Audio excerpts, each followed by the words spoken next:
Volám sa Peťo, som z kanála Denník hráča a v dnešnom videu si predstavíme jednoduchú kartovú hru od Alby s názvom Joking Hazard po anglicky, po slovensky alebo po česky vtipný hazard a po maďarsky Joking Hazard.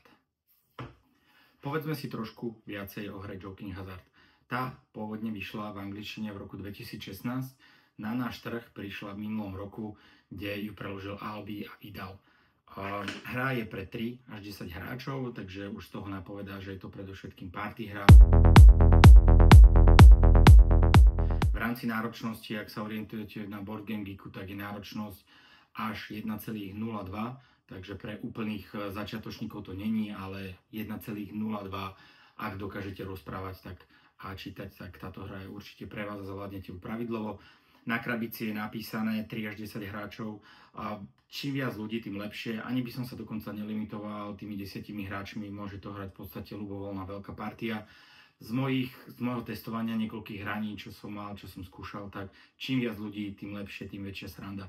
Ak poznáte hru Karty proti ľudskosti, Cards Against Humanity, je to niečo veľmi podobné, akorát toto je na štýl komiksu. Je to od autorov komiksov Cyanide and Happiness. Možno už aj podľa tej grafiky ste to spoznali. Oni tam vy vlastne, čo je vašou úlohou v tejto hre, vy tam navrhujete komiksy, ktoré sú zložené z niekoľkých stripov a tam vlastne vzniká celý ten humor. Najpodstatnejšia informácia z celej krabice není ani ten čas, koľko je, že to trvá 30 minút. Je tam isté spôsob, ako sa dajú zbierať body, ale viac menej ide skôr o zábavu. Ale to, čo je dôležitejšie, je 18+. Z môjho hrania by som povedal, že dokonca to je ešte málo. Ja by som tam odporučil buď 21+, alebo 23+, kedy ste si už určite istí, že nikoho sa nedotknú tie vtipy, čo sú na tých jednotlivých kartičkách napísané, lebo veľakrát to je veľmi cez hranu a určite by som to neodporúčal mládeži, túto hru. Môžeme sa pozrieť, čo sa nachádza v krabici. Krabica obsahuje okrem toho, že môžete si vytvoriť vlastné kartičky, tak obsahuje pravidlá v slovenčine aj češtine. Tie sú strašne jednoduché, sú na jednom takomto šíte vytlačené a tu v podstate vidíte celé pravidlá, ako sa to hrá a keď sa s nimi oboznámite, môžete si takýto krásny obrazok niekde zavesiť a zarámovať. Ako som spomínal, v slovenčine a češtine sú tam pravidlá a okrem toho je tu 360 kartičiek, ktoré sa nachádzajú v krabici, to znamená, tá hra by sa vám nemala až tak rýchlo zunovať. To, čo bol problém pri Karty proti ľudskosti, bolo, ak ste si už mali napozerané a napočuté tie kartičky, čo tam boli, tá hra už nebola taká zábavná.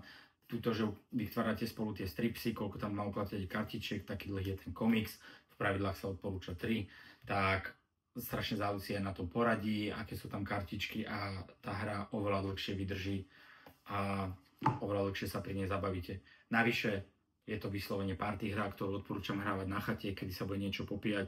To znamená, je to extra dlhšie vydrží táto hra tým, že ľudia sú, čím viac sú opití, tým väčšia zábava to je.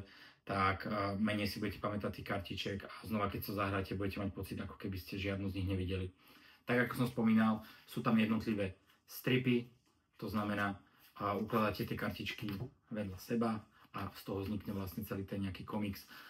Základná premisa toho je, že je tam modrá postava, zelená postava, oni niečo hovoria alebo niečo robia a vždy jeden začínajúci hráč, ten začínajúci hráč potiahne náhodnú kartičku z balíčka, vyloží ju pred seba a potom bude mať na ruke 7 kariet, z tých 7 kariet jednu k tomu priloží. Ostatní hráči, čo sú, si to prečítajú, usmejú sa a rozmýšľajú, ako by mohol skončiť ten komiks. To znamená, zo svojich kartičiek tam poprikladajú karty a tá, ktorá bude najvtipnejšia, najzaujímavejšia, ktorú vyberie ten hráč, ktorý prikladal tú kartičku predtým, vyberie, ktorá bola najzabavnejšia a ten hráč, ktorý ju tam dal, ju dostane ako víťazný bod. Môžete hrať kľudne do 3 bodov, do 10 bodov. To, čo sa nám stávalo, nikdy sme neriešili len tie body, proste sme pokračovali, kým sme vládali a kým sme sa neprestali smiať, lebo táto hra je naozaj veľmi zábavná, ak máte vhodnú partiu ľudí, ktorí sa vedia na takomto štýle humoru zasmiať. Takže ako som spomínal, ten hráč, čo je na ťahu, zoberie vrchnú kartičku z obrovského balíčka kariet, vyberie som ty, ale z budúcnosti, potom sa pozrie na svoju ruku a rozmyslí si, čo by sa tam najviac hodilo. Jedine, čo je dobre zvažovať, je raz hovorí modrá postavička, raz zelená, aby to malo nejakú formu dialogu. Priloží tam kartičku, čo si myslí, že by sa tam najviac hodila z jeho ruky. Vieš čo, nikoho to nezaujíma. A A teraz ostatní hráči, čo sú v hre, tam poukladajú svoje kartičky a budú dúfať, že tá ich bude vybratá, bude najvtipnejšia, sa tam hodí a zamiešajú sa, aby nevedel, kto to je. A môžeme si pozrieť, že čo naši hráči povyberali. Takže takúto peknú animáciu tam doplnili. To budem takto otočiť, to bude lepšie. Ja som ty, ale z budúcnosti, vieš čo, nikoho to nezaujíma. A potom sa pochváliš, konečne ma prepustili z väzenia.